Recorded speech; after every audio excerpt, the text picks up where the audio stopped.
እንዴት አደራችሁ? ሰላም ነው? ምንድነው የተፈጠረው እዚህ? ደርሶ በረዶ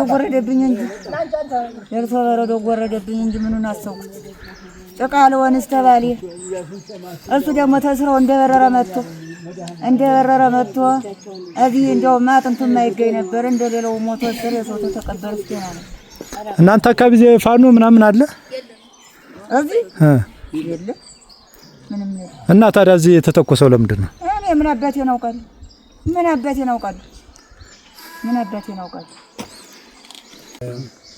እኛ በሚገኘው ከምስራቅ ጎጃም ደባይ ጠላት ወረዳ ልዩ ስሙ ሽሜ ቀበሌ ጉሊት ጎጥ ከተባለው ላይ በዛሬ ስራ የዘር ወቅት ነው፣ የእርሻ ወቅት ነው፣ የእርሻ ሰዓት ነው። ሴቱም ወንዱም አርሶ አደሩም ህፃኑም ወደ ስራው በተሰለፈበት ሰዓት ከጧቱ በ3 ሰዓት አካባቢ ከ2 እስከ 3 ሰዓት ባለው አካባቢ የተጣለውን ትላልቅ መሳሪያ ቆይ ሆኖ እዚህ ላይ የቤት ዘርና የህፃናት እየደነገጡ ከስራቸው እየሞቱ እርሻ ላይ እየወደቀ ሴቶች አዛውንቱ ያርጎች እየሞቱና እየተገደሉ ይገኛሉ። በዚህ አካባቢ ውጊያ የሚባል የለም። ዛሬ በስራ ነው እንጂ ዛሬ ወቅቱ የዘር መቀበሪያ ሰዓት ነው እንጂ ዛሬ ውጊያ እዚህ በእኛ አካባቢ አሁን የምንም የፋኖም የሌላም ጥላት እዚህ የለብንም። ሁሉም ሰላማዊ አርሶ አደር ንጹህ አርሶ አደር ነው ያለ፣ ለስራው ላይ ነው ያለ እንጂ ሌላ ውጊያ የሚባል እዚህ የምንሰማው ነገር የለም። ብቻ ይሄ መሳሪያ ነው መጥቶ እንዲህ ሲደበድብ እንሰማዋለን እንጂ ሌላ ነገር የለም። ያው በባለፈው 28 ነበረ ከ15 ቀን ጀምሮ ከ11 ቀን ጀምሮ እስከ ዛሬ እስከ 15 ድረስ ይሄ መሳሪያ ይተኮሳል፣ ይወረወራል።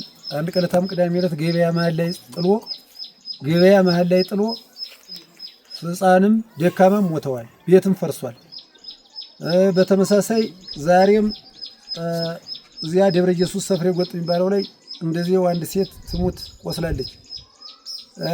በየቀኑ የሚሞቱ እንስሳቶች ብዙ ነው የሚሞቱ ይባላል። በአይኔ ባላያቸውም በየቦታው ተጣለ ቁጥር ምን ጊዜ ይጣላል። ከዚያ እስከ ዛሬ ይሄ ትልቅ መሳሪያ ቆይ ሆኖ በዚህ እየተወረወረ ብዙ እንስሳቶች ሁላ እየሞቱ ይገኙበታል፣ እየተገደሉ ነው የሚገኙ። ይሄ በዛሬው ዕለት ጧት የዘር መፈጠሪያ ሰዓት ነው። ባቄላ በቃ በተለያዩ ነገሮች የሚቀበርበት ነበረ። በዚህ አጋጣሚ በቤት ሰሞን ላይ ሰው እንኳን ሊዘራና እንኳን ሊጠቅም ለአርሶ ሊበላ ቀርቶ ድንጋጤ ሆኖ በየቤቱና በየእንትኑ ሲያለቅስና ሲላቀስ ነው የሚውል፣ ሲንጓለል ነው የሚውል። ዛሬ የዘር ወቅት ነበረ። በስራ ወቅት የነበረውን በዚህ ትላልቅ መሳሪያ ሲወርቅ ይሄን ሊዘራ ቀርቶ ሊሰራ ቀርቶ አርፋውን ተቀምጦ ለቀጣይ ወደ ችግርና ወደ ራብ እንደሚያጋጥመን ይመስለኛል እንጂ አሁን እዚህ ምንም በሌለበት ስራ አቁሟል። አሁን ምንም የለም። ስራ ማንሰራበት ይሄ እየተወረወረ ይሄ የሰው ሲሞት፣ ህፃን ሲሞት፣ ደካማ ሲሞት፣ እንስሳት ሲሞት እያየ በዚህ መካከል ላይ ምን አድርገን መስራት እንችላለን? ሰው ምን አድርገን እንሰራለን? ከዚያን ቀን በ5 ቀን ሙሉ ውስጥ አንዷ ቀን እሁድ ቅዳሜና እሁድ ናት። እሁድ የሰንበት የምናርፍባት ቀን ናት። ያቺ ስራ አንሰራባት።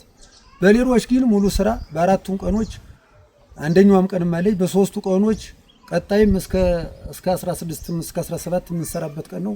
እነዚህ በዚህ ሰሞን ስራዎች ሙሉዎች ስራ ነበሩ። በዚህው ስራ ላይ እንዳንሰራ ተደርጎ በዚህ የሆነ ልቅሶና ሌላ ነገር ስንሆንላል።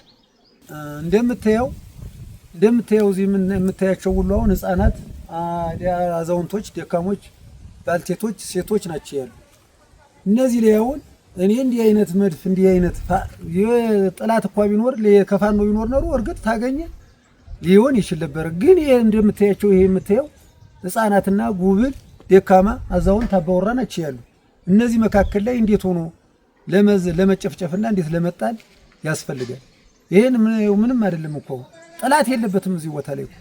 እዚህ አካባቢው ላይ የሚኖር እንስሳት ወይም ቤተክርስቲያን፣ ደካሞች፣ አይነ ስውሮች ማለት አሉ በዚህ አካባቢ።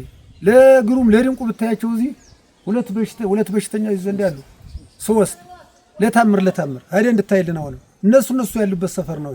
አንድ ባልና ሚስት አሉ፣ አይነ ስውራሉ። አንድ እናትና ልጅ አሉ፣ አይነ ስውራሉ፣ ደካማ።